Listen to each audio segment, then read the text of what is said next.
স্বাস্থ্য সংক্রান্ত সকল প্রকার আপডেট তথ্য পেতে আমাদের চ্যানেলটি সাবস্ক্রাইব করে রাখুন এবং বেল আইকনে ক্লিক করে নোটিফিকেশন অন করে রাখুন, কারণ পরবর্তী সকল ধরনের আপডেট তথ্য আপনি পেয়ে যাবেন সবার আগে। মাত্র 1 সেকেন্ডে গলা থেকে মাছের কাঁটা নামানোর সহজ ঘরোয়া উপায়, চলুন জেনে নেওয়া যাক।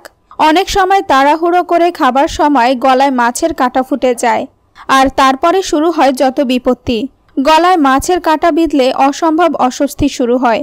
তাই মাছের কাঁটা নামানোর জন্য যা করবেন চলুন জেনে নেই। 1. পাতিলেবু। মাছের কাঁটা নিমেষে নরম করে তুলতে পারে পাতিলেবু, তাই গলায় কাঁটা ফুটলে আগে একটা লেবু কাটুন, নুনে মাখিয়ে রস খেয়ে নিন। কাঁটা নরম হয়ে যাবে, গলা দিয়ে নেমে যাবে। 2. সাদা ভাত গিলুন। গলায় আটকা মাছের কাঁটা সাদা ভাত দিয়ে খুব সহজে নামানো যায়। এজন্য আপনাকে ভাতকে ছোট ছোট বল বানিয়ে নিতে হবে, তারপর পানি দিয়ে গিলে ফেলতে হবে। এতে সহজে গলায় আটকা মাছের কাঁটা নেমে যাবে। মনে রাখবেন, শুধু ভাত খেলে কিন্তু কাঁটা নামবে না। 3. কলা। গলায় মাছের কাঁটা বিঁধলে আগেই একটা কলা খেয়ে নিন, কখন গলা থেকে কাঁটা নেমে যাবে টেরই পাবেন না। 4. কোক। বাড়িতে কোক জাতীয় পানীয় থাকলে খান, এটি কাঁটা নামানোর সবচেয়ে আধুনিক পদ্ধতি।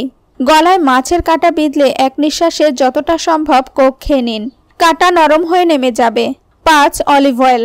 তেল পিছল পদার্থ, আর অলিভ অয়েল কাঁচা খেয়েও ক্ষতি নেই, তাই বাড়িতে যদি অলিভ অয়েল থাকে তৎক্ষণাৎ খেয়ে নিন 1 চামচ, কাঁটা পিছলে গলা থেকে নেমে যাবে। 6. হোমিওপ্যাথি ওষুধ। বাড়িতে 1 শিশি সাইলেশিয়া রাখুন। এই হোমিওপ্যাথি বড়ি গলায় ফুটে থাকা মাছের কাঁটা, বিশেষ করে কই মাছের খতরনাক কাঁটা গলিয়ে যন্ত্রণামুক্ত করতে পারে আপনাকে। 7. পানি। কোনো উপাদানই যদি হাতের কাছে না থাকে তাহলে অনেক পরিমাণ পানি খেয়ে গলা থেকে কাঁটা নামাতে হবে। হালকা গরম পানিতে সামান্য লবণ মিশিয়ে খান, তাতে কাঁটা নরম হয়ে তাড়াতাড়ি গলা থেকে নেমে যাবে।